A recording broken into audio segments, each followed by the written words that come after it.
Oremos juntos. Nuestro Dios Padre, santo y misericordioso que nos amas, te damos gracias porque aun cuando estábamos lejos de ti en pecado, tú tuviste compasión y amor por nosotros. Y cuando no te conocíamos, Señor Jesús, tú recibiste la maldición y el juicio en nuestro lugar, y con tu preciosa sangre derramada en la cruz quitaste para siempre nuestros pecados, y nos libraste del juicio y la maldición para siempre. Y sin mérito nuestro nos diste la salvación, y por esta gracia tan grande y maravillosa te agradecemos y te damos alabanza y gloria. Padre Señor, creemos y te agradecemos porque durante la semana pasada, aprendiendo tu palabra, muchas almas comprendieron tu gracia y recibieron la salvación. Te pedimos, Señor, que nos sostengas a nosotros, los redimidos por tu preciosa sangre, con tu gracia, tu palabra y el poder del Espíritu Santo para que podamos vivir el resto de nuestras vidas conforme a tu voluntad y gloria. Creemos que nos salvaste, no para darnos las cosas de este mundo, sino para darnos la vida eterna y la gloriosa esperanza del reino de Dios. Señor, gracias porque incluso mientras vivimos en esta tierra, tú siempre estás con nosotros, nos cuidas y nos guías. Hoy en esta hora nos reunimos delante de ti, los redimidos por tu preciosa sangre, para alabarte por tu gran amor y gracia, para aprender tu palabra y disfrutar de la comunión con tu pueblo santo. Creemos que estás en medio de nosotros también en este momento. Por favor, cuida a cada uno de nosotros, Padre, y con tu mano misericordiosa fortalece nuestras almas. Llénanos de tu gracia, tu palabra y tu Espíritu Santo para que podamos vivir el resto de nuestras vidas como hijos de Dios sin vergüenza ante ti, para que tú, Señor, cuando regreses en gloria, seamos hallados dignos de recibir la alabanza y honor sin reproche alguno.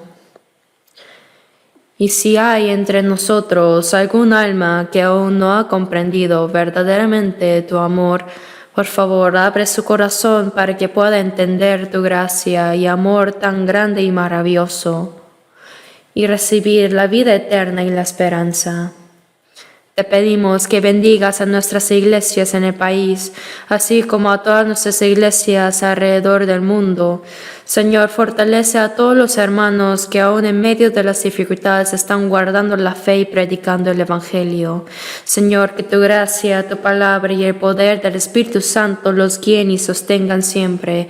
Y en este momento, Señor, queremos escuchar tu palabra y comprender tu santa voluntad más profundamente.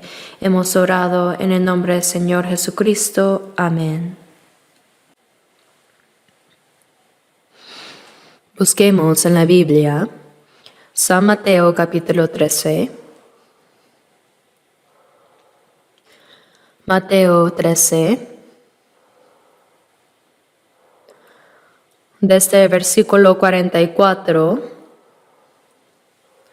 hasta el 50.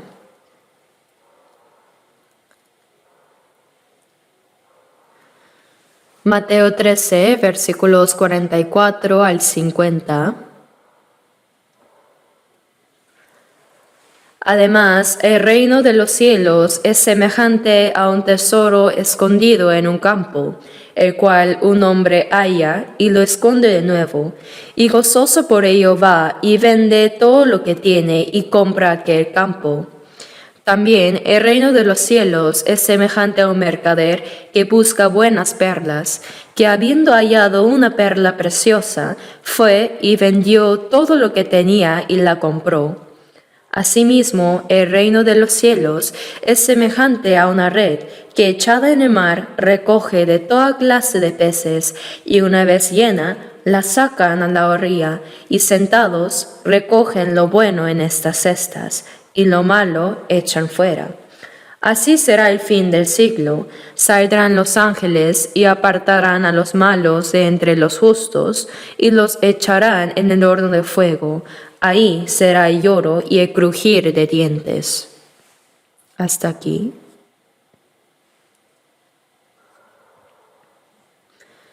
Durante la semana pasada nos reunimos cada noche para estudiar la Biblia. Creo que hay muchas personas nuevas que asistieron hoy por primera vez. También creo que hay muchos que han conocido la gracia de Dios y han recibido la salvación. Hoy, a través de la palabra que acabamos de leer, quiero que aprendamos juntos sobre qué es la salvación que Dios nos ha dado, qué hizo Él para salvarnos y qué debe hacer el hombre para ser salvo. Y por último, ¿cuál es el resultado de todo esto? Para explicar esta gran verdad, a Jesús le gustaba hablar usando parábolas fáciles de entender para todos.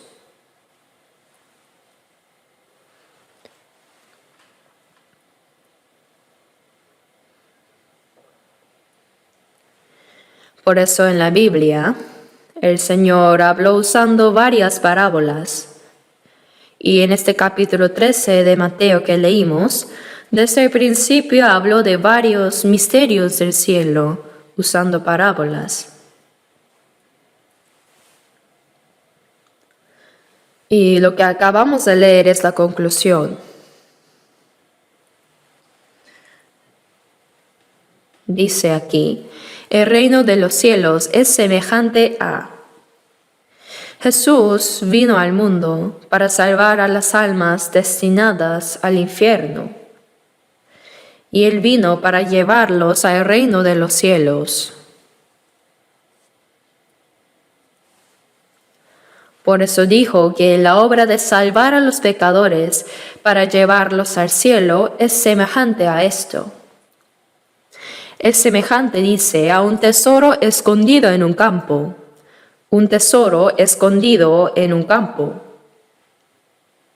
En la antigüedad, cuando alguien tenía un tesoro valioso, era difícil guardarlo, por lo que solían esconderlo en la tierra sin que nadie lo supiera.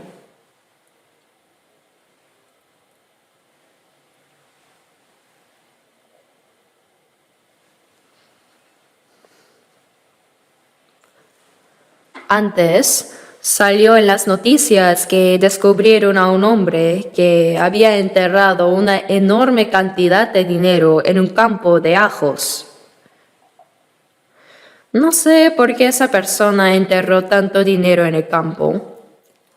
Seguramente planeaba sacarlo de manera secreta y usarlo después, ¿no? En tiempos antiguos, como no había bancos como ahora, la gente escondía sus tesoros en campos o lugares secretos.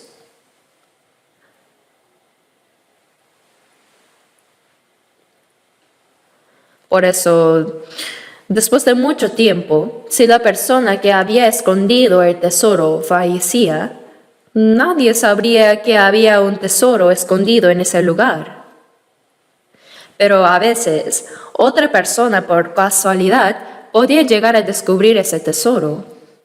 Así que Jesús dijo aquí, el reino de los cielos es semejante a un tesoro escondido en un campo, el cual un hombre halla y lo esconde de nuevo, y gozoso por ello va y vende todo lo que tiene y compra aquel campo.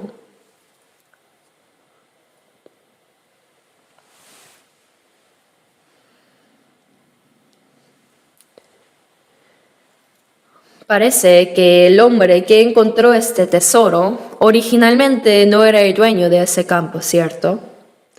Sino que conocen a los agricultores arrendatorios que cultivan en campos de otros. Antes había muchas personas así. Mientras el agricultor estaba arando el campo, parece que golpeó algo como una caja. Por eso dijo, bueno, qué raro. Pero al abrirla, encontró que la caja estaba llena de tesoros. Sorprendido, lo escondió rápidamente. Y fue y vendió todo lo que él tenía y compró aquel campo. Probablemente vendió su casa, sus ollas, hasta todas sus cucharas. Vendió literalmente todo lo que tenía y compró ese campo.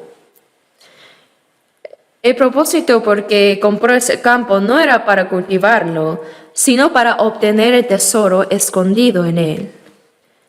Como era el campo de otra persona, si hubiera desenterrado el tesoro secretamente, habría sido un robo.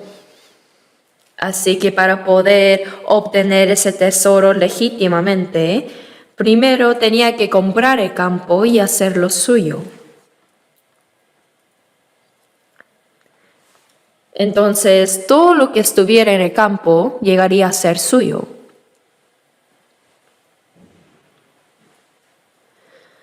Por eso vendió todo lo que tenía y lo compró. Esta es una parábola entendible para todos, pero ¿qué significa eso? Si miramos el versículo 38, dice, el campo es el mundo. Jesús habló en parábolas para sembrar semillas en el campo y dijo que este campo se refiere al mundo. Entonces, ¿qué será el tesoro escondido en el mundo? Dios mira hacia abajo.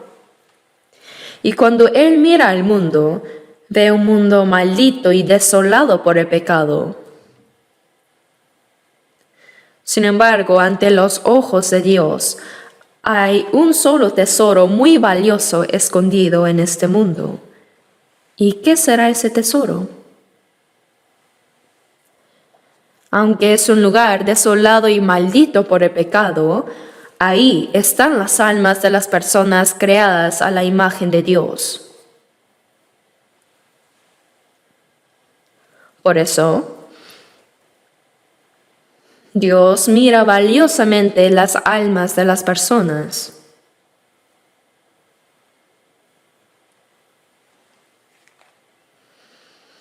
El hombre es un ser precioso que fue creado a la imagen de Dios, para su plan y propósito, y para ser el objeto de amor de Dios, y para hacernos hijos de Dios, para darnos su vida y para llevarnos a su reino para vivir eternamente con Él.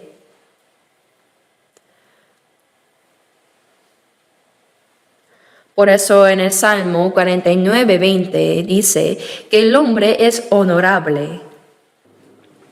Es un ser sumamente precioso. Dice, el hombre que está en honra y no entiende, semejante es a las bestias que perecen. Semejante es a las bestias que perecen. Aunque el hombre pecó y se corrompió, el valor del alma creada a la imagen de Dios no cambia. A los ojos de Dios, el hombre es muy honrado. Por eso Isaías 49:5 dice, estimado soy ante los ojos de Jehová. Yo soy honrado a los ojos de Jehová. Aunque yo mismo me vea, no soy nada, y peor todavía cuando los demás me vean.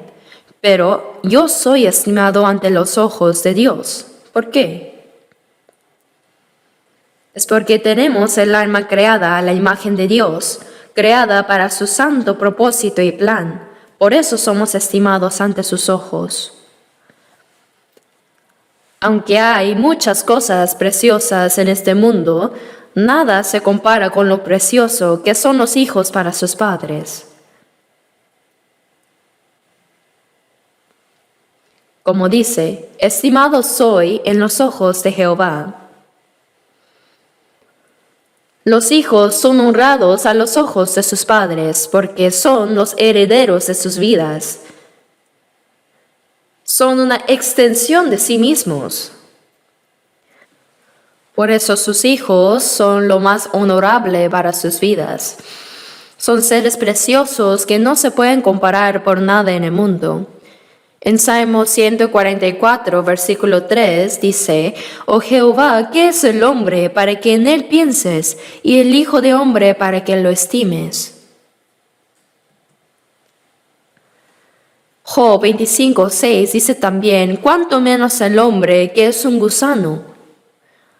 Así, ante el Dios, el creador de los cielos y la tierra, el ser humano es como un gusano, y el pecador debería ser una existencia sucia como ese gusano. Sin embargo, Dios, como dice en Salmos 8:4, ¿qué es el hombre para que tengas de él memoria, y el hijo de hombre para que lo visites? ¿Están de acuerdo?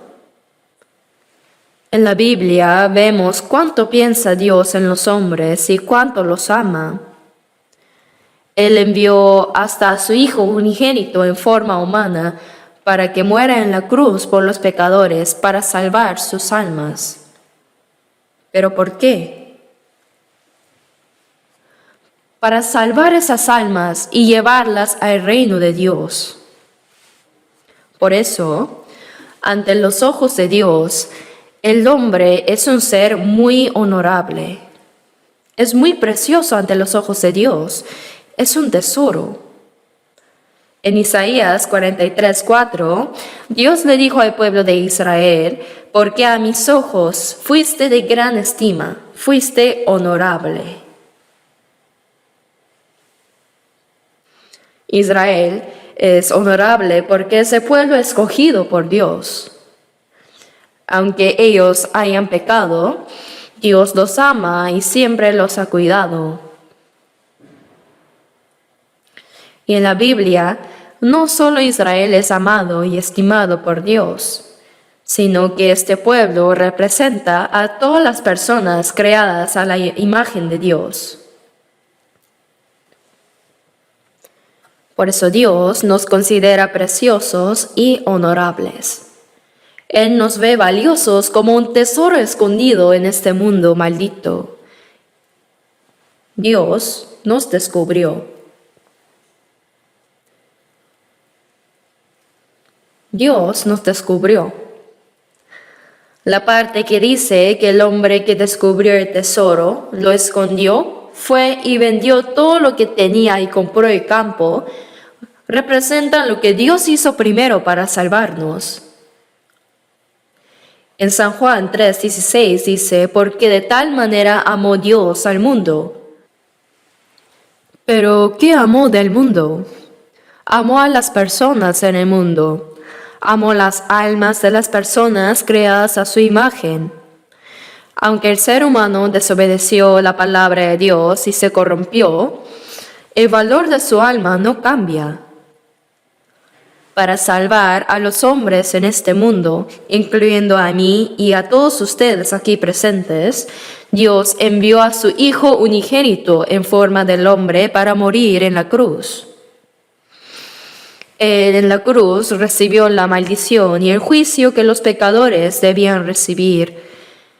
Y derramando su preciosa sangre, de parte de Dios, Él pagó el precio de nuestros pecados, el precio de los pecados de todos los hombres. Porque de tal manera amó Dios al mundo que ha dado a su Hijo unigénito. Lo dio como el sacrificio expiatorio. En 1 de Juan 4:9 dice, en esto se mostró el amor de Dios para con nosotros, en que Dios envió a su Hijo unigénito al mundo para que vivamos por Él. Por amar a los pecadores como nosotros, Dios envió a su Hijo unigénito para salvar nuestras almas. En 1 de Juan 4:10 dice, en esto consiste el amor, no en que nosotros hayamos amado a Dios, sino en que Él nos amó a nosotros y envió a su Hijo en propiciación por nuestros pecados. Éramos enemigos de Dios por el pecado, pero Él envió a su Hijo como sacrificio de reconciliación. En Romanos 5:8 dice, en que siendo aún pecadores, y Romanos 5:10 dice, siendo enemigos, fuimos reconciliados con Dios por la muerte de su Hijo. Es el mismo mensaje. Y en Romanos 8:32 dice, El que no escatimó ni a su propio Hijo, sino que lo entregó por todos nosotros, ¿cómo no nos dará también con él todas las cosas? Dios, para salvar a los pecadores como nosotros, no escatimó ni a su único Hijo, lo entregó por todos nosotros, lo entregó hasta la muerte. ¡Cuán asombroso amor es esto!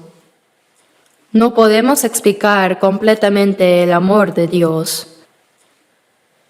Envió a su Hijo unigénito sin pecado en cuerpo del hombre, y como dice Isaías 53, versículo 6, Jehová cargó en él el pecado de todos nosotros.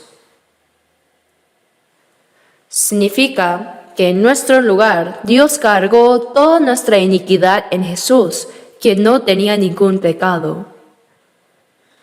Por eso en Juan 1:29 dice, He aquí el Cordero de Dios que quita el pecado del mundo. Jesús era el Cordero de la expiación preparado por Dios. Sobre sí Él llevó los pecados de todo el mundo, los suyos y los míos. ¿Y a dónde fue con ellos? El pecado no puede resolverse sin juicio. Por eso Jesús sin pecado cargó todos los pecados de este mundo entero y como consecuencia, recibiendo la vergüenza y el juicio, Él murió en la cruz como el más miserable pecador.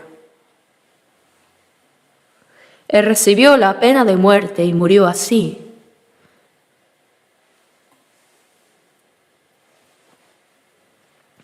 Él derramó toda su sangre preciosa para lograr la obra de salvación de los pecadores. Eso es el amor de Dios. ¿Cómo podemos entender y explicar completamente el amor de Dios? Como dice el himno, o el amor grande de Dios, expresar con palabras no se podrá. Aunque todo el mar fuese tinta y todo el cielo fuese papel, jamás bastarían para poder escribir todo su amor por mí, dice. Puede parecer una exageración, pero es verdad. ¿Cómo podría el hombre entender y expresar completamente el amor de Dios? Dios nos amó. Por eso a los ojos de Dios, el tesoro escondido en el campo, es decir, en este mundo, es el alma de los hombres.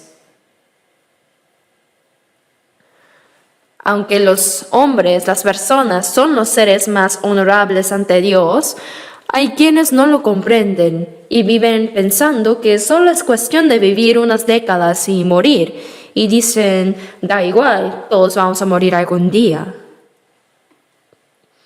Así viven como sea y mueren como sea. No saben cuán preciosos son los seres humanos. Incluso el pecador más terrible es un ser precioso a los ojos de Dios. Por eso Dios hace grandes obras para salvar a esas almas. Vendió todo lo que tenía y compró aquel campo. Aquí todo lo que Dios tenía era su Hijo unigénito.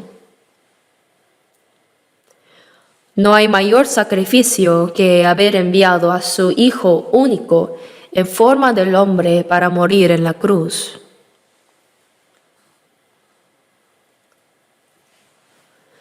En Génesis 22, Dios eligió a Abraham y le dio grandes bendiciones. Pero Dios puso a prueba a Abraham. Le dijo, toma ahora tu hijo, tu único Isaac, a quien amas, y vete a tierra de Moria, y ofrécelo ahí en holocausto sobre uno de los montes que yo te diré.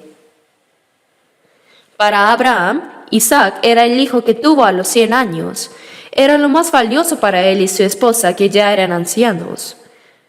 Isaac, que tenía unos 14 años, estaba creciendo hermosamente. Abraham, de hecho, tenía muchos siervos y muchas posesiones. Pero más que todo eso, ¿no sería más precioso el hijo que él tuvo a los 100 años?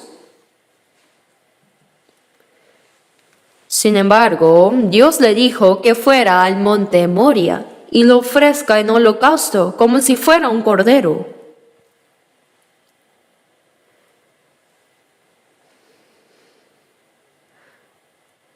Entonces, ¿qué hizo Abraham? Por casualidad dijo, Dios, puedo hacer todo menos eso. O dijo, voy a consultarlo con mi esposa. ¿O acaso dijo, dame un poco de tiempo para pensarlo? No, simplemente dijo sí, de frente. Si lo hubiera consultado con su esposa, ella habría dicho, ¿no habrás entendido mal? ¿Ha cambiado el corazón de Dios?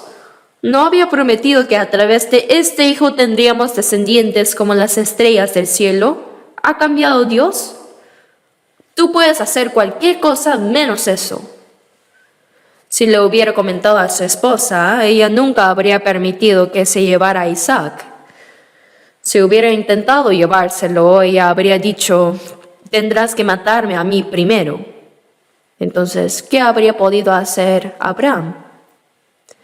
No debía consultarlo, por eso Abraham incondicionalmente dijo sí. Sea lo que sea que pidiera Dios, quien le había dado todo, la respuesta era sí. Vamos al monte Moria. Después de 3 días de camino, Abraham subió al monte Moria, llevando el fuego y el cuchillo mientras Isaac cargaba la leña. ¿No es esta imagen muy idéntica a la de Jesús? El Hijo unigénito de Dios, quien cargó la cruz hacia el monte Calvario para morir. Luego Abraham ató firmemente a Isaac. Hijo mío, Isaac, esta vez Dios me ha pedido que le ofrezca no un cordero, sino a ti. Ahora extiende tus manos. Entonces Isaac también obedeció incondicionalmente. Sí, átame bien. Lo puso sobre la leña y tomó el cuchillo listo para sacrificarlo como un cordero. En ese instante Dios dijo, basta. Abraham, Abraham. Lo dijo 2 veces porque si hubiera tardado un segundo más lo habría apuñalado. Por eso Dios también lo paró a toda prisa. Abraham, Abraham. No extiendas tu mano sobre el muchacho ni le hagas nada, porque ya conozco que temes a Dios por cuanto no me rehusaste tu hijo, tu único. ¿Por casualidad Dios no sabía que Abraham lo amaba? Claro que sí. Pero Dios quería ver no solo el amor en su corazón, sino también el amor demostrado con acciones. Quería ver cuánto lo amaba realmente, por eso lo demostró con acciones. Entonces Dios dijo, es suficiente. Dios probó a Abraham y él fue aprobado. Así Dios cumplió su promesa e hizo a Abraham padre de Israel y padre de la fe. De la misma manera, si nosotros pensamos bien en la gran gracia que Dios nos ha dado, sería natural que amemos a Dios también más que a cualquier cosa en este mundo.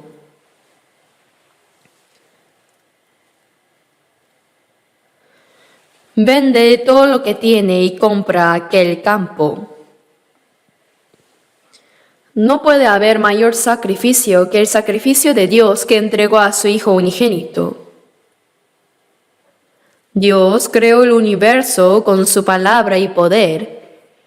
Él creó todas las cosas con su palabra. Dios gobierna el universo y la historia con su sabiduría, su palabra y su poder. Pero solo hay una cosa que Él no puede hacer con su poder ni palabra. ¿Saben qué es? Es la salvación de las almas. Romanos 6:23 dice, la paga del pecado es muerte. Esta es la justicia de Dios. Para Dios, el que peca debe morir sin piedad. La paga del pecado es muerte. Esta es la justicia. Si Dios perdonara y salvara incondicionalmente a los pecadores, se destruiría su justicia. Entonces, ¿qué tuvo que hacer? De parte de Dios, debió pagar la paga del pecado.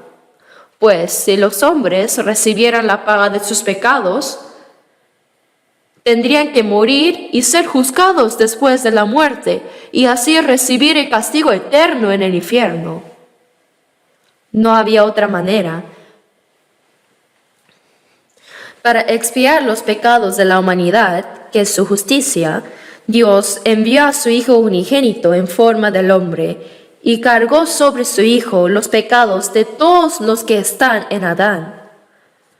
Como dice 2 Corintios 5:14, pensando esto, que si uno murió por todos, luego todos murieron. Dios cargó sobre uno solo, un hombre sin pecado, la muerte que todos debían sufrir.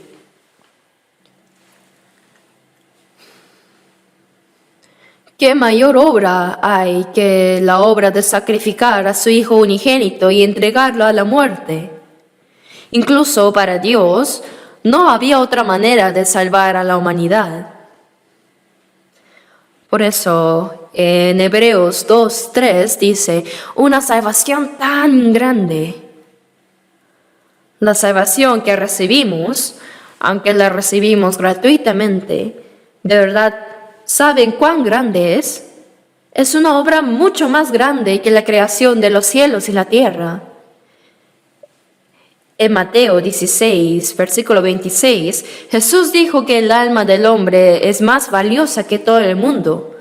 Porque ¿qué aprovechará el hombre si ganare todo el mundo y perdiere su alma? ¿O qué recompensa dará el hombre por su alma?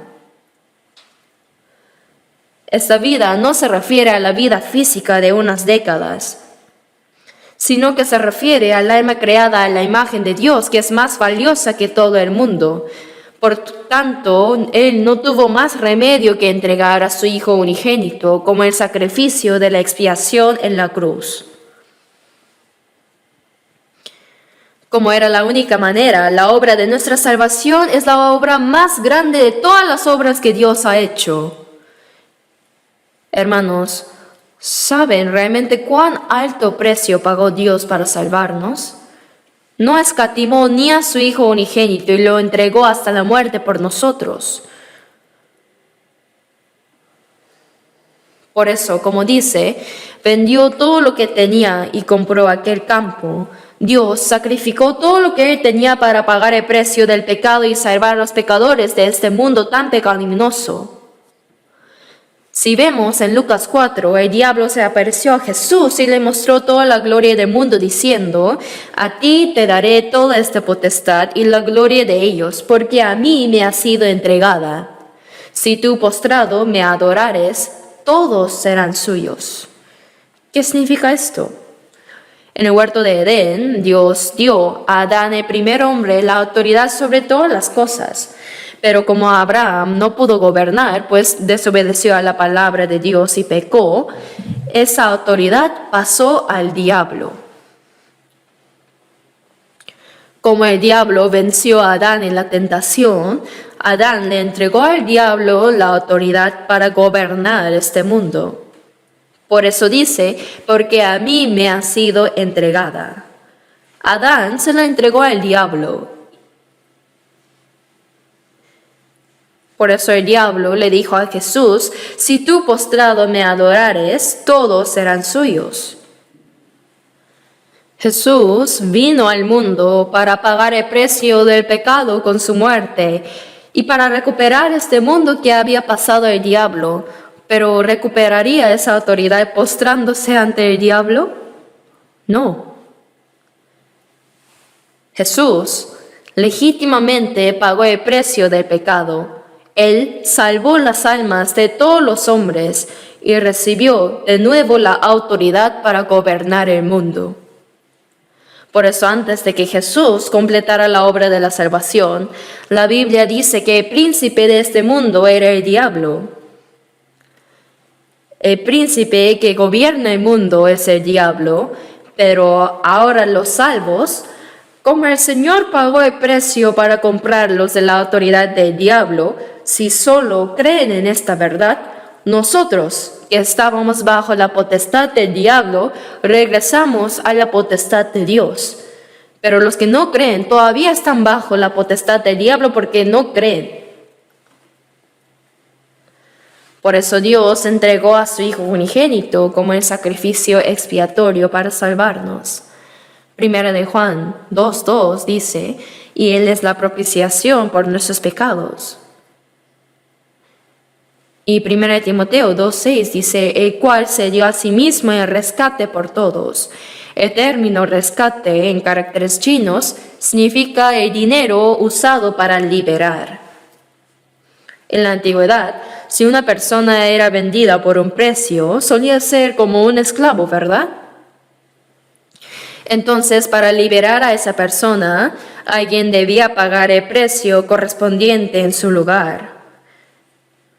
Y el dinero que se pagaba para liberar a un esclavo se llamaba el precio de rescate.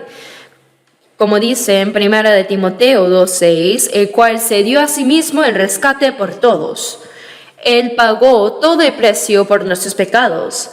Como este mundo fue vendido bajo el poder del diablo, para salvarlo Jesús tuvo que pagar el precio. Por eso cuando dice, vende todo lo que tiene y compra aquel campo, significa que para las almas de las personas y para redimir este mundo que fue vendido al diablo, Dios tuvo que sacrificar a su único Hijo.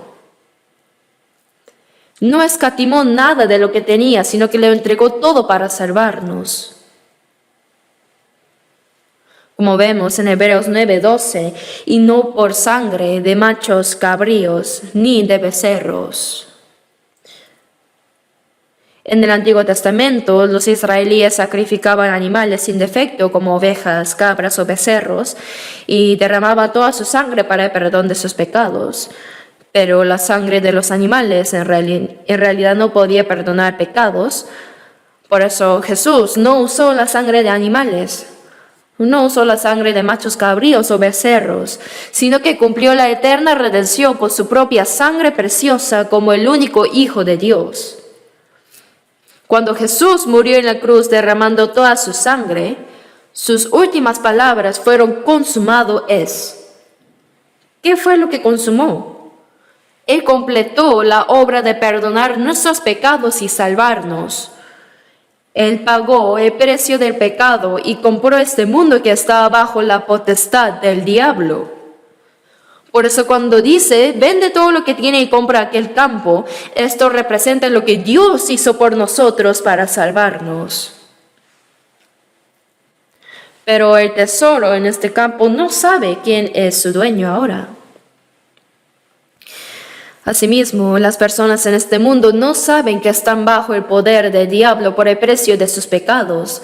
Tampoco saben que Dios entregó a su Hijo unigénito como sacrificio de la expiación para salvarlos.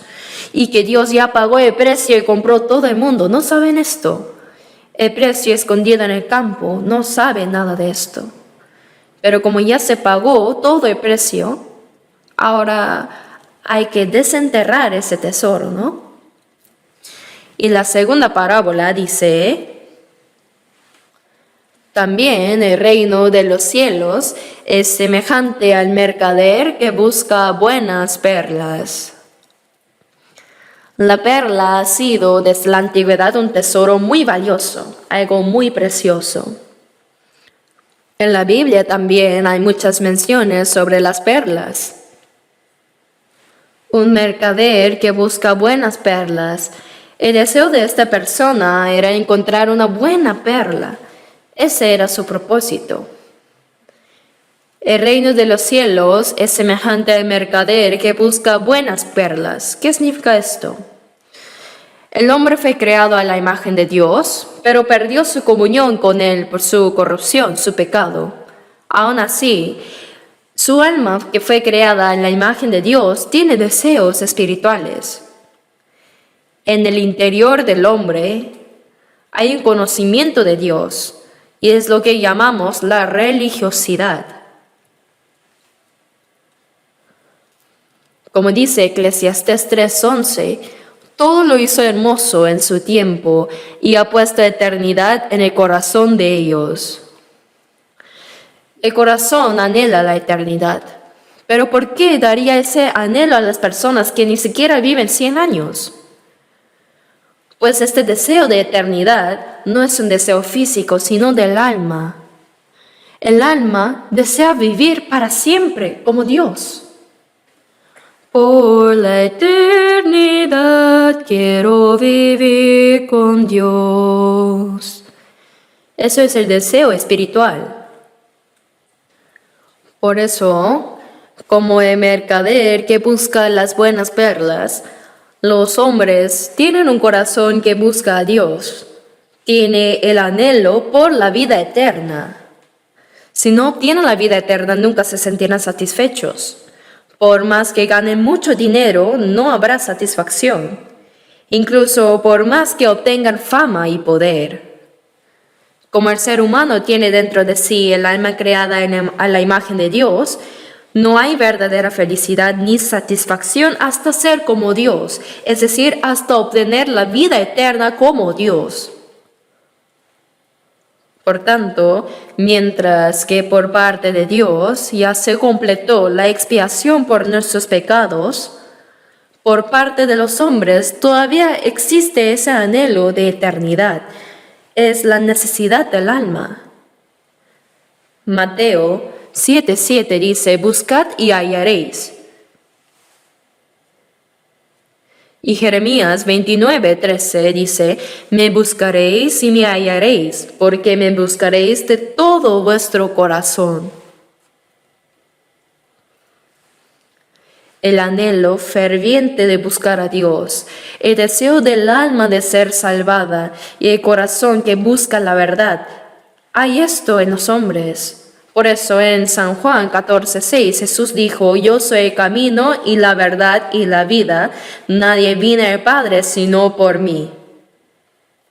Jesús abrió el camino del mundo humano hacia el Dios eterno. Cuando Él murió en la cruz derramando toda su sangre, no solo quitó ahí los pecados de la humanidad, sino que también abrió las puertas del cielo. Las heridas que Él recibió en su pecho son la puerta del cielo. Y cuando Jesús murió en la cruz, sus manos y sus pies fueron clavados y su pecho fue atravesado por una lanza.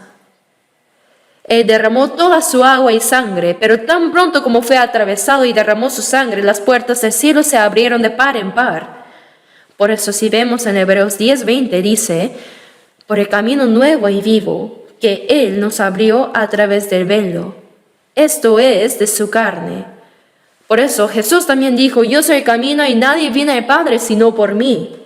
Él abrió el camino del mundo humano hacia Dios. Jesús vino a este mundo a morir en la cruz para salvarnos y completó esta obra de salvación y partió. Asimismo los hombres vinieron a este mundo para ser salvos y comprender esta gracia. Somos como ese hombre que busca una perla de gran precio. Vinimos a este mundo para buscar la verdad, la perla tan valiosa. Supongamos que la persona que estaba buscando una perla encontró una y la mira y dice, no es esta, estoy buscando una perla de más valor, no es esta. Luego encuentra otra y dice, tampoco es. Después, un día, realmente encontró la perla de gran precio y al instante sus ojos se abrieron grandemente. ¡Ah! Esto es lo que estaba buscando. Entonces vende todo lo que tenía y la compra. ¿Qué significa esto? El ser humano vino a buscar la verdad que pueda salvar su alma. Y buscando, ahora la halló. Entonces, ¿qué es esta perla? Es comprender el amor de Dios que amó tanto al mundo. El amor que vendió todo lo que tenía para comprar el campo y obtener ese tesoro. Comprender la gracia de Dios es encontrar la perla preciosa. Es la verdad más asombrosa que el hombre puede descubrir. Jesús dijo, Yo soy el camino y la verdad. Él es el camino al cielo, el camino y la verdad y la vida. Jesús es el camino al cielo. Y cuando comprendemos esta verdad, obtenemos también la vida eterna. Nadie viene al Padre sino por mí. Nosotros vinimos a este mundo a buscar la verdad de la vida eterna. Pero muchas personas, sin conocer esto, vagan buscando lo vano.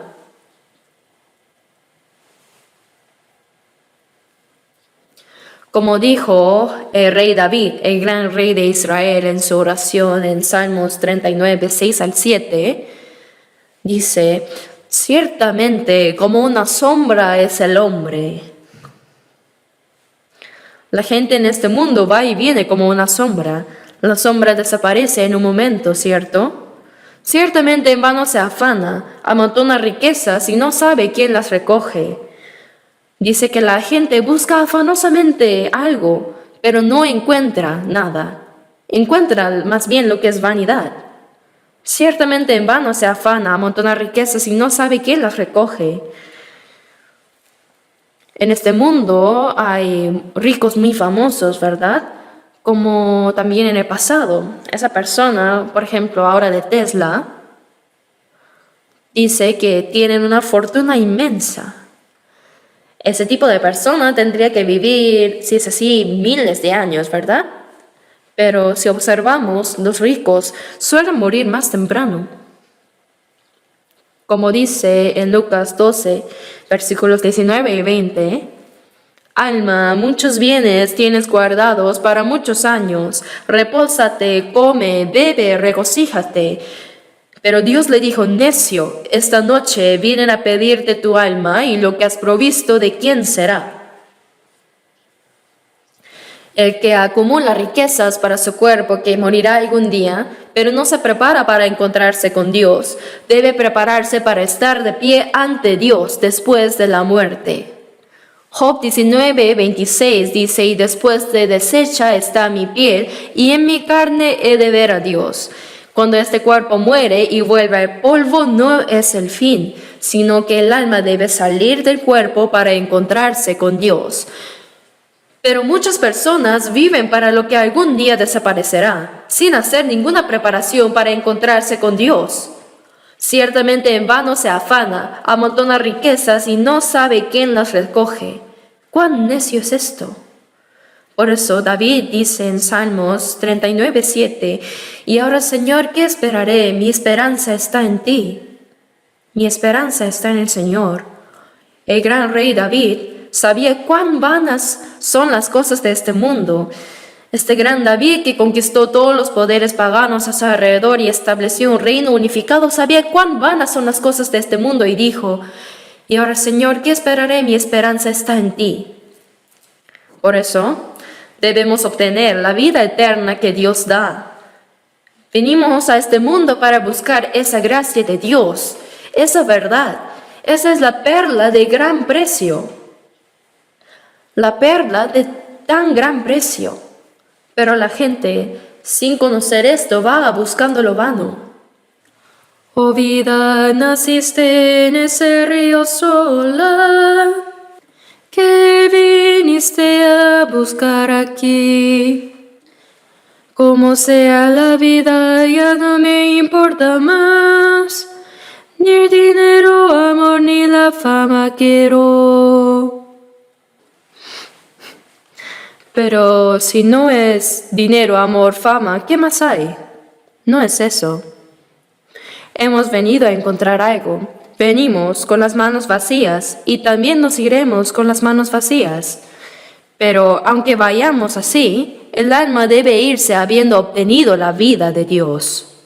Por eso la perla de gran precio se refiere a la gran gracia de Dios, la verdad de la vida eterna. Busquemos por un momento Proverbios capítulo 3. Proverbios 3, versículo 15. Proverbios 3, versículo 15.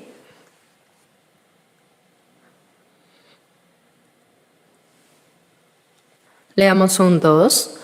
Más preciosa es que las piedras preciosas, y todo lo que puedes desear no se puede comparar a ella. La sabiduría. Este libro de Proverbios es un libro sobre la sabiduría y habla continuamente sobre ella. Pero, ¿quién es esa sabiduría? Es Jesús. Como dice 1 Corintios 1:24, Cristo, poder de Dios y sabiduría de Dios. Y 1 Corintios 1, versículo 30, dice, nos ha sido hecho por Dios sabiduría, justificación, santificación y redención. Jesús es nuestra sabiduría, sabiduría de la vida eterna. Él es más preciosa que las piedras. Leamos juntos. Más preciosa es que las piedras preciosas, y todo lo que puedes desear no se puede comparar a ella. La sabiduría, este libro de Proverbios es un libro sobre la sabiduría y habla continuamente sobre ella, pero ¿quién es esa sabiduría? Es Jesús. Como dice 1 Corintios 1:24, Cristo, poder de Dios y sabiduría de Dios. Y 1 Corintios 1:30 dice, nos ha sido hecho por Dios sabiduría, justificación, santificación y redención. Quiere decir, Jesús es nuestra sabiduría, la sabiduría de la vida eterna. Él es más preciosa que las piedras preciosas y todo lo que puedes desear no se puede comparar a ella. ¿Acaso es tan valioso que una persona encuentre una perla de gran precio? Eso es una parábola nada más. Realmente nos está hablando de nuestra búsqueda de la verdad de la vida eterna. Comprender la gracia de Dios es como encontrar esa perla muy preciosa. Leamos también el versículo 18. Ella es árbol de vida a los que de ella echan mano, y bienaventurados son los que la retienen. Ella es árbol de vida eterna a los que de ella echan mano, es la vida. Y bienaventurados son las que la retienen. ¿Saben cómo se forma una perla? Los hombres no pueden crearlas. Vienen de las ostras. Cuando algo áspero como un grano de arena entra en la ostra, ésta continúa produciendo líquido para recubrirlo. Por eso los cultivadores de perlas intencionalmente introducen algo áspero como la arena en las ostras. Entonces, estas ostras, mientras sufren, siguen recubriendo estas sustancias. Y si lo recubre por mucho tiempo, se convierte en una perla con un color muy especial. La perla se forma a través del sufrimiento de la ostra. Asimismo, esta verdad de la vida eterna se logró por medio del sacrificio y sufrimiento de Jesús, quien quitó nuestros pecados y completó la obra de la salvación. Es decir, la verdad de vida eterna se logró a través del sufrimiento de Cristo. Vinimos a este mundo para obtener esta verdad de vida eterna, para comprender la gracia de Dios y obtener la vida eterna. Pero mucha gente vaga buscando vanidades. Hay un himno que dice,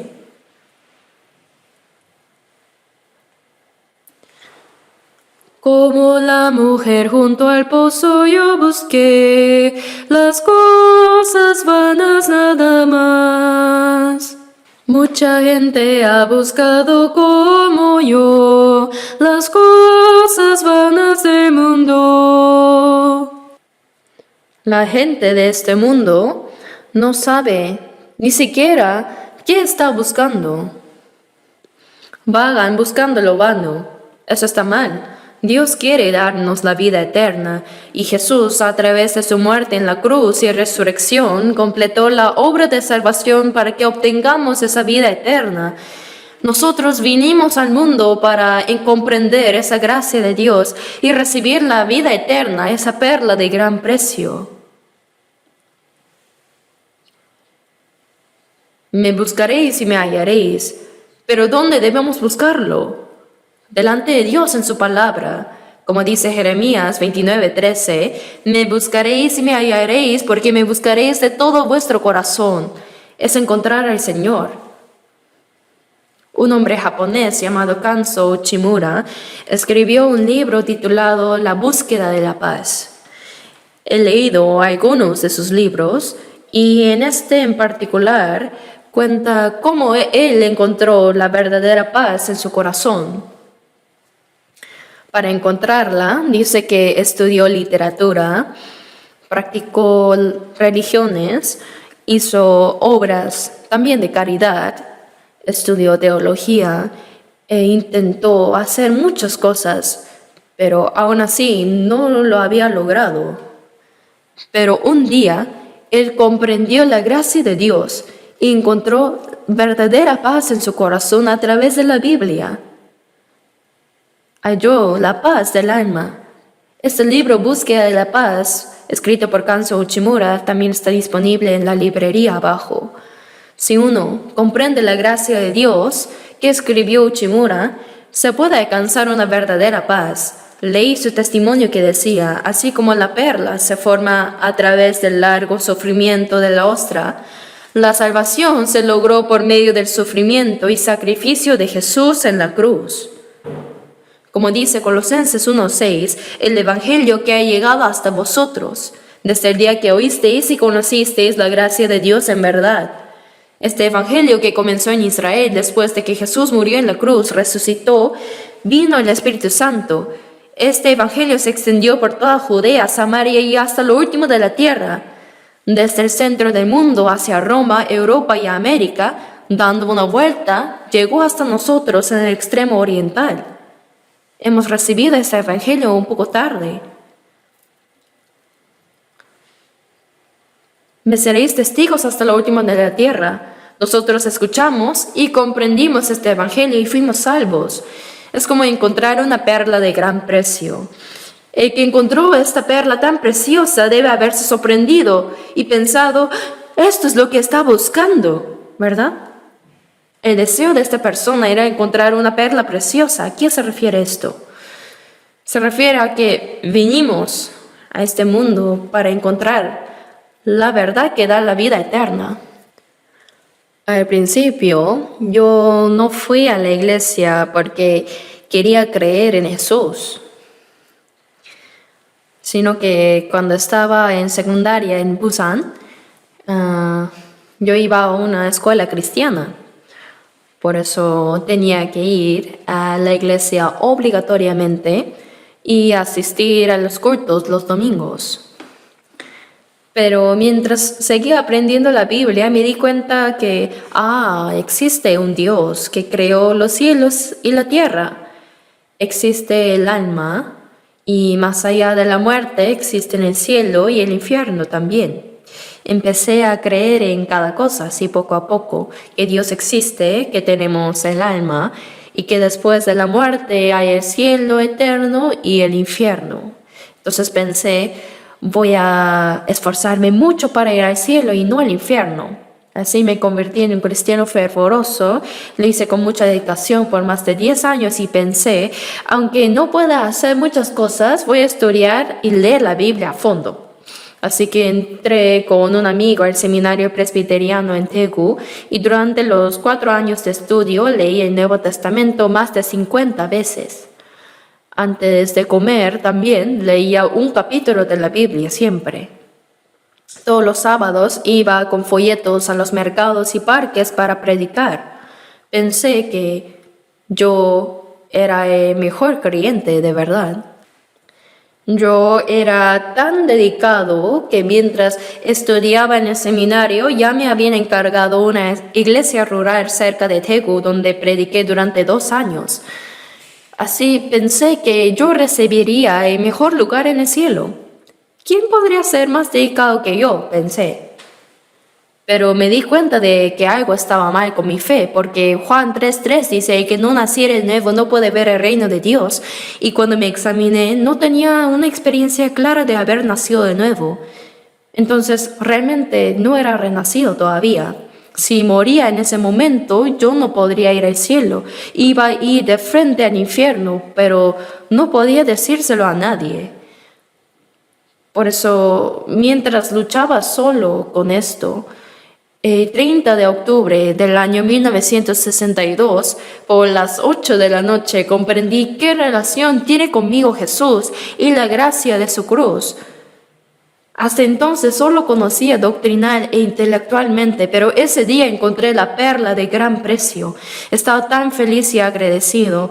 Han pasado 62 años y aunque no recuerda bien todas las cosas que pasaron durante ese tiempo, hasta ahora me recuerdo tan vívidamente como si fuera ayer el momento cuando recibí la salvación, porque fue tan sorprendente. Me pellizqué preguntándome si era un sueño o realidad, pero no era un sueño, era real. ¿Cómo es posible? Antes, incluso mientras iba a la iglesia, como había crecido muy pobre y tenía que trabajar para estudiar, yo pensaba que algún día lograría el éxito. Eso era mi aspiración. Aun siendo creyente, yo envidiaba muchas cosas. Cuando veía a alguien con una buena casa, lo envidiaba, pensando que algún día yo también viviría en una casa así. Cuando pasaba en buen auto, deseaba tener uno también. Había tantas cosas que yo envidiaba en este mundo. Pero tan pronto como comprendí la gracia de Dios y que mis pecados fueron perdonados, llegué a tener la certeza de mi salvación y la vida eterna. En ese momento me convertí en la persona más feliz del mundo, de verdad. Desde entonces, no importa cuán rica o próspera sea la gente que vea, no siento ni un poco de envidia. Si hubiera vivido como rico, probablemente no habría podido ser salvo, porque es difícil salvarse siendo rico. Jesús dijo en Mateo 19:24 que es más fácil pasar un camello por el ojo de una aguja que entrar un rico en el reino de Dios. Es porque cuando uno se satisface con las cosas del mundo, no siente conflicto espiritual. Si tiene todo el dinero, piensa que puede hacer cualquier cosa con ello y ni siquiera piensa en buscar a Dios. Si uno se complace con la vida presente, no tiene más espacio para pensar en lo que hay más allá de la muerte. Por eso, no por sus pecados, sino porque no buscan a Dios, es difícil que los ricos sean salvos. Por eso estoy muy agradecido de haber crecido en la pobreza. ¿Hay alguien aquí especialmente rico? Debemos agradecer a Dios de no ser ricos.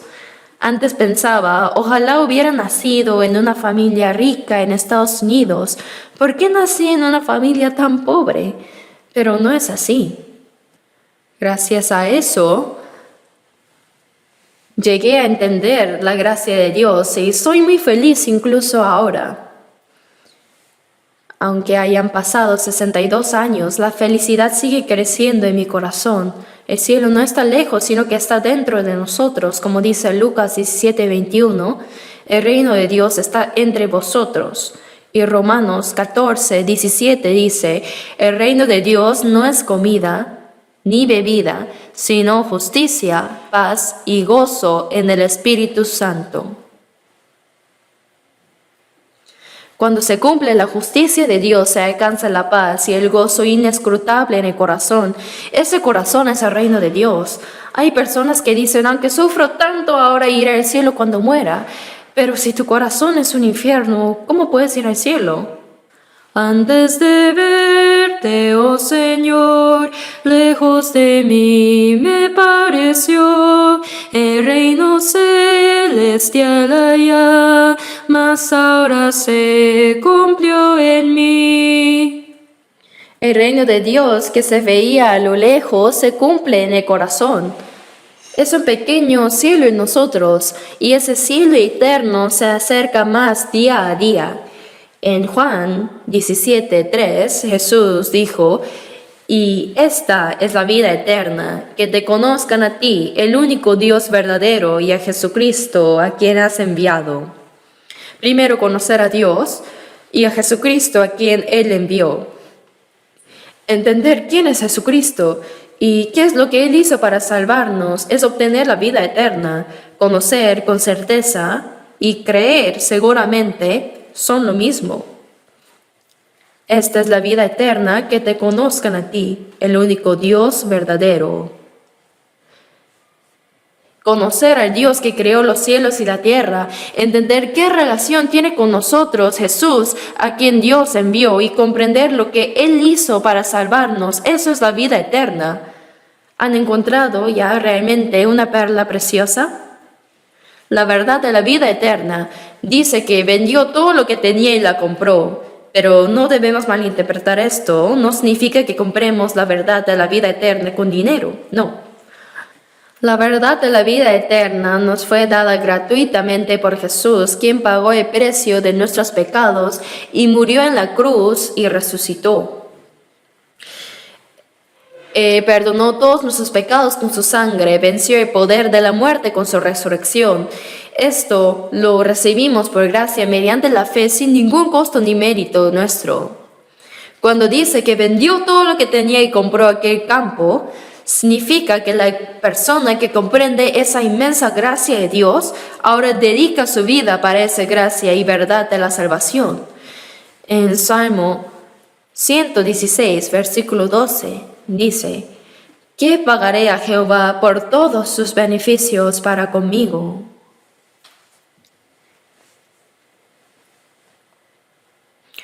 El Dios que creó todo el universo envió al mundo a su Hijo unigénito en forma humana para salvar a un pecador como yo. Siendo santo y justo, Él cargó mis pecados, sufrió la vergüenza y el dolor de la cruz. Él murió y derramó su sangre para perdonar eternamente mis pecados. Por eso me hizo hijo de Dios y me dio la gracia de poder entrar en el reino eterno. ¿Qué pagaré por todos sus beneficios? Los salvos deben entender que ahora viven para pagar la gracia de Dios. Aunque muriéramos 100 veces para el Señor, no podríamos pagar toda su gracia. Aunque no podamos pagarla completamente, debemos al menos vivir para pagar esa gracia. Por eso cuando dice, vendió todo lo que tenía y compró aquella perla, significa dedicar toda nuestra vida a Dios por la verdad que creemos. En 2 Corintios 5:14 dice, pensando esto que si uno murió por todos, ¿no murió uno Jesús por todos nosotros? Para los que viven, dice, es decir, a los que entendieron su gracia y fueron salvados, para los que viven ya no vivan para sí, sino para aquel que murió y resucitó por ellos. Ahora los salvos ya no viven para sí mismos, sino que vivimos para el Señor que murió y resucitó por nosotros, vivimos para Él. En 1 Corintios 6, versículos 19 y 20 dice, no sois vuestros, porque habéis sido comprados por precio. Glorificad pues a Dios en vuestro cuerpo y en vuestro espíritu, los cuales son de Dios. Tanto nuestro cuerpo como nuestra alma fueron comprados por la sangre preciosa del Señor. Ya no somos nuestros, sino del Señor. Ahora debemos glorificar a Dios con este cuerpo. En 1 Corintios 10:31 dice, si pues coméis o bebéis o hacéis otra cosa, hacedlo todo para la gloria de Dios. La palabra vendió todo lo que tenía y compró la perla expresa cómo el salvado lleno de gratitud y gozo vive el resto de su vida para el Señor. Romanos 14, versículos 7 y 8 dice, porque ninguno de nosotros vive para sí y ninguno muere para sí. Pues si vivimos para el Señor vivimos, y si morimos para el Señor morimos. Así pues, sea que vivamos o que muramos, del Señor somos. Entre nosotros, los salvos, ya no hay nadie que vive para sí mismo. Tampoco hay quien sufra para sí mismo, ni quien muera para sí mismo. Pues si vivimos para el Señor vivimos, y si morimos para el Señor morimos. Así pues, sea que vivamos o que muramos, del Señor somos. Porque Cristo para esto murió y resucitó y volvió a vivir, para ser Señor así de los muertos como de los que viven. El Señor murió en nuestro lugar para que los salvos ya no vivan para sí mismos, sino para Él. El Señor, el Santísimo, pagó el precio de nuestros pecados y murió como el más miserable pecador. Aunque muriéramos 100 veces para el Señor, no podríamos pagar toda su gracia. Pero aunque no podamos morir 100 veces, deberíamos al menos vivir una vez para Él, ¿no? Por eso ninguno de nosotros vive para sí, ninguno muere para sí.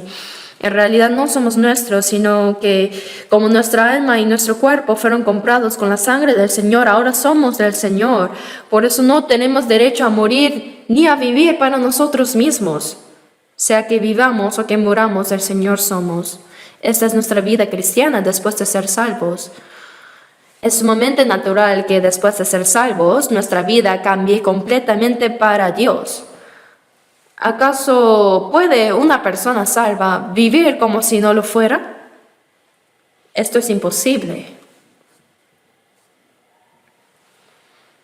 El Señor entregó su santa vida por nosotros y así nos salvó de la perdición. Como el Dios Padre y el Hijo Jesucristo lo sacrificaron todo, incluso su propia vida para salvarnos, es muy natural que dediquemos completamente nuestras vidas, nuestros bienes y todo nuestro ser a Dios para vivir según su voluntad. Esa es la vida de una persona salvada. En Mateo capítulo 10, versículo 37 dice: el que ama a padre o madre o a hijo o hija más que a mí no es digno de mí. En uno de nuestros seminarios vino una diaconisa y me dijo, los que vienen aquí dicen que son salvos y que han nacido de nuevo, pero me parece muy arrogante eso. Solo Dios sabe eso. ¿Cómo pueden estar seguros ustedes? Solo lo sabrían cuando mueran. Entonces yo le pregunté, ¿cree usted en Dios? Sí, claro que sí creo.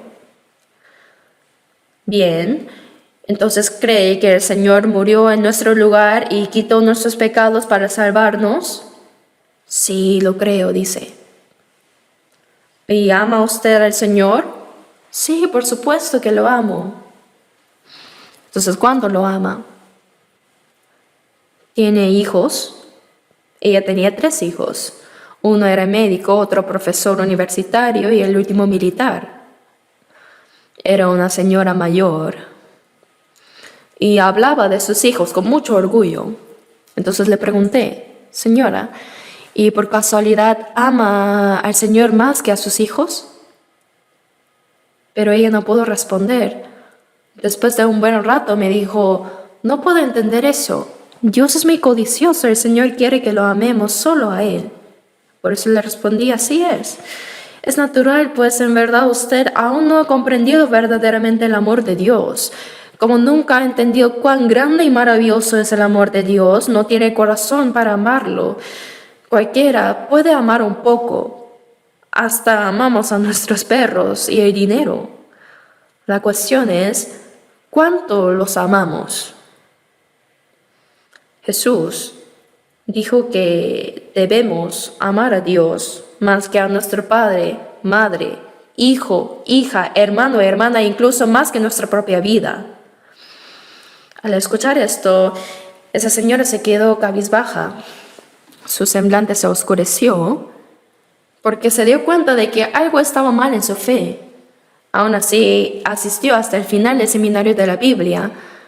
Esto sucedió hace tiempo en la ciudad de Pohang. Después de escuchar todo el evangelio hasta el final del seminario, ella se acercó a mí y me dijo, pastor, ahora lo entiendo.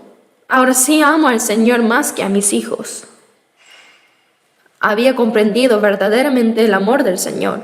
Esto es natural.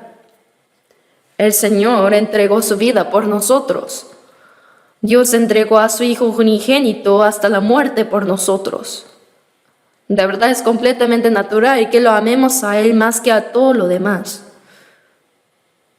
En 1 Juan 4:19 dice, nosotros le amamos a Él porque Él nos amó primero. Aunque no pueda pagar la gracia de tu amor, este débil corazón y cuerpo tus siervos serán. Aunque no pueda pagar toda tu gracia, yo soy tu siervo, Señor, sea que viva o muera, que sea según tu voluntad. Esta es la vida de una persona salva y es natural. Vendió todo lo que tenía y compró la perla. Significa ofrecer toda nuestra vida por la verdad que creemos y por la gracia de Dios. Mateo 7:12 dice, todas las cosas que queráis que los hombres hagan con vosotros, así también hacer vosotros con ellos. Entre Dios y nosotros, Él nos trató con bondad primero. ¿Qué puede ser más grande que la inmensa gracia de entregar a su Hijo unigénito hasta la muerte por nosotros? Ahora, los que hemos recibido esa gracia debemos corresponder a Dios, pero ¿cómo lo podemos hacer? Debemos entregar también nuestras vidas al Señor. Así como recibimos su amor, debemos devolverle nuestro amor. Ahora veamos Mateo 13. Veamos una parábola más. San Mateo 13, versículo 47. Asimismo, el reino de los cielos es semejante a una red que echada en el mar recoge de toda clase de peces, y una vez llena la sacan a la orilla y sentados recogen lo bueno en cestas y lo malo echan fuera. Así será al fin del siglo, saldrán los ángeles y apartarán a los malos de entre los justos y los echarán en el horno de fuego. Ahí será el lloro y el crujir de dientes. Es la tercera parábola y es la conclusión. Los discípulos de Jesús, Pedro, Andrés, Santiago y Juan, eran pescadores del mar de Galilea. Por eso Jesús los llamó diciendo, venid en pos de mí y os haré pescadores de hombres. El reino de los cielos es semejante a una red echada en el mar que recoge toda clase de peces. Por supuesto que el mar aquí representa el mundo y toda clase de peces simboliza a toda clase de personas, pecadores en el mundo. Se echa la red para pescar, ¿no? La red simboliza el Evangelio. Después de la resurrección de Jesús, Él dijo a sus discípulos, echad la red a la derecha de la barca. Y pescaron tantos que se especifica que eran exactamente 153 peces grandes. Una vez llena, la sacan a la orilla y sentados recogen lo bueno en cestas y lo malo echan fuera. El Señor comparó a las personas que se salvan por el Evangelio con los peces atrapados en la red. Pero una vez llena, dice, la sacan a la orilla. Pero no llevan todos los peces, sino que sentados recogen lo bueno en cestas y lo malo echan fuera. Una vez le pregunté a los hermanos pescadores si hay peces que se desechan incluso después de ser atrapados en la red, y ellos me dijeron que sí. ¿Cuáles? Específicamente dijo que hay peces que no se pueden comer. Recogen lo bueno en cestas y lo malo echan fuera. Así será el fin del siglo. Saldrán los ángeles y apartarán a los malos de entre los justos y los echarán en el horno de fuego. Ahí será el lloro y el crujir de dientes. Recogen lo bueno en cestas y lo malo echan fuera. ¿Qué es lo bueno? Se refiere a los que no solo recibieron la salvación con certeza, sino que, como en las parábolas anteriores, son los que comprendieron la gracia del Señor y que por esa gracia que recibieron viven obedeciendo al Señor. Ellos son los buenos peces. Hay personas que dicen que creen, pero entre los que dicen que son salvos hay quienes que en realidad no lo son. ¿Cómo se demuestra eso? Los verdaderamente salvos, conmovidos por la gracia de Dios, viven pagando esa gracia. Como dice Romanos 14:7, porque ninguno de nosotros vive para sí y ninguno muere para sí. Ahora viven para la voluntad y la gloria de Dios. Estos son los buenos peces. La noche antes de morir, Jesús tomó el pan, lo partió y dijo, tomad, comed, esto es mi cuerpo. Con esto se refirió a su muerte en la cruz para darnos la vida. ¿Y saben qué dijo Jesús a sus discípulos después de resucitarse? ¿Tenéis aquí algo de comer?, dijo. Entonces los discípulos le dieron un pedazo de pescado asado, y el Señor resucitado lo comió. ¿Qué quiere decir esto? ¿Creen que el Señor pidió comida porque realmente tenía hambre? Después de resucitarse, Jesús fue a buscar a sus discípulos pescadores en el mar de Galilea y los llamó. Y cuando los discípulos se acercaron al Señor, vieron brasas puestas y un pez encima de ellas y pan. Y dijo: venid y comed. Es el lugar de comunión donde los salvos predican el Evangelio según la palabra del Señor y tienen comunión con Él. ¿Saben cuán hermoso es esto? Venid a comer. Es el desayuno que preparó el Señor. Les dio pan y pescado. El pan representa al Señor y el pez simboliza a los salvos. Como dice: ¿qué padre de vosotros, si su hijo le pide pan, le dará una piedra? O si pide pescado, en lugar de pescado le dará una serpiente. En Lucas 11 está esta palabra. O sea, si alguien pide pan al Señor, ¿le dará una piedra? No. El Señor nos ha dado el pan de vida. Pero el Señor también nos pide algo. ¿Qué nos pide? Éramos como los peces que vivían a nuestra manera en este mundo, pero Él nos rescató y nos salvó. Por tanto, nosotros también debemos ofrecernos al Señor como ese pescado asado. ¿Qué tenemos que ofrecer a Él? Nuestra obediencia completa. Como entregar ese pescado cocido entero.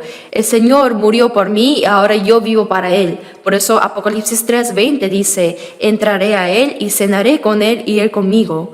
Yo vivo consumiendo lo que el Señor me da y el Señor toma de mí mi obediencia como alimento. De ahí se realiza la verdadera comunión. Para que dos amigos tengan una comunión verdadera, si uno es sincero pero el otro no puede haber una verdadera comunión, ¿cierto? La comunión se realiza cuando la sinceridad se encuentra con la sinceridad. Entonces pensemos cuán sincero es el Señor con nosotros y qué gran sacrificio hizo Él por nosotros. Pero si decimos que creemos en el Señor, pero somos egoístas y no obedecemos a su palabra y vivimos centrados en nosotros mismos, ¿puede haber una comunión verdadera con el Señor? Como dice el himno: tras dar todo ante el altar del Señor, tendré plena comunión con Él. Cuando reconocemos que nuestra alma, cuerpo y toda nuestra vida pertenece al Señor y vivimos según su voluntad, gozaremos de una plena comunión con el Señor. Se cumple esta verdadera comunión con Él. Si el Señor siempre ha sido sincero con nosotros, pero nosotros no lo somos, entonces ¿podríamos decir que hay comunión? El buen pez es aquel que realmente comprendió la gracia de Dios y como la persona que encontró la perla de gran valor y vendió todo lo que tenía para comprarla, también entrega toda su vida al Señor en gratitud por la gracia de la salvación. Cuando alguien que ha entendido esa gracia entrega completamente su vida al Señor, es entonces cuando se establece la verdadera comunión con Él, y esa persona será el buen pez. Por eso dice: recogen lo bueno en cestas y lo malo echan fuera. Así será el fin del siglo, saldrán los ángeles y apartarán a los malos de entre los justos y los echarán en el horno de fuego. Primero separarán a los justos de entre los malos. Y luego la Biblia dice que apartarán a los malos de entre los justos. Quiere decir que incluso entre los que parecen ser salvos, habrá quienes sean falsos. Eso es el problema. En nuestra iglesia creo que el porcentaje de personas salvas es más alto que en muchos otros lugares, pero alcanzar el 100% sería ideal, pero creo que sería difícil. Hay quienes vienen continuamente a escuchar el Evangelio y testifican de su salvación, pero no viven como salvos. Como dice Santiago 2:18, pero alguno dirá: tú tienes fe y yo tengo obras. Muéstrame tu fe sin tus obras y yo te mostraré mi fe por mis obras. Y en Santiago 2:26 dice: porque como el cuerpo sin espíritu está muerto, así también la fe sin obras está muerta. Si dices tener fe, pero no tienes obras, es una fe muerta. ¿Y se puede ir al cielo con una fe muerta? No les debe pasar eso jamás.